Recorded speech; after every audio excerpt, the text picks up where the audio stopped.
আজকে আমরা দেখব পাটের বীজ বপনের সঠিক পদ্ধতি। সঠিক নিয়মে বীজ বপন করলে ফলন 30 থেকে 40% বেশি পাওয়া যায়। বীজ বপনের উপযুক্ত সময়। তোষা পাটের জন্য মধ্য ফাল্গুন থেকে মধ্য চৈত্র মাস অর্থাৎ মার্চ মাসে তোষা পাটের জন্য উপযুক্ত সময়। দেশি পাটের জন্য চৈত্র থেকে বৈশাখ মাস অর্থাৎ এপ্রিল থেকে মে মাস দেশি পাটের জন্য উপযুক্ত। জমি প্রস্তুতি। 4 থেকে 5 বার আড়াআড়ি চাষ দিন।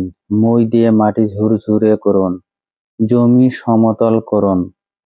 সার প্রয়োগ পদ্ধতি।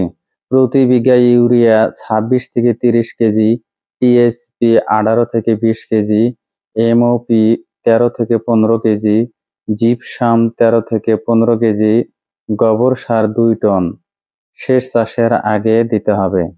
সেচ চাষের সময় সব সার মাটিতে মিশিয়ে দিন। বীজের পরিমাণ। দেশি পাট 6 থেকে 7 কেজি প্রতি বিঘার জন্য, তোষা পাট 5 থেকে 6 কেজি প্রতি বিঘার জন্য। বীজ শোধন। বীজ 12 থেকে 15 ঘন্টা পানিতে ভিজিয়ে রাখুন। পানি ঝরিয়ে ছায়া 3 থেকে 4 ঘন্টা শুকান। ছত্রাকনাশক ভিভাটেক, ভেবিস্টিন প্রতি কেজি বীজের জন্য 2 থেকে 3 গ্রাম মেশান। ছিটিয়ে বপন। সমস্ত জমিতে সমানভাবে বীজ ছিটিয়ে দিন। হালকা চাষ ও মই দিয়ে বীজ মাটিতে মিশিয়ে দিন। ডাল দিয়ে হালকা চাপ দিন। বীজ বপনের পর করণীয়। মাটিতে পর্যাপ্ত রস থাকা দরকার। খুব শুষ্ক হলে হালকা সেচ দিন। পাখি থেকে রক্ষার জন্য ব্যবস্থা গ্রহণ করুন। সেচের পদ্ধতি। 5 থেকে 7 দিনের মধ্যে চারা গজাবে। চারা পাতলাকরণ।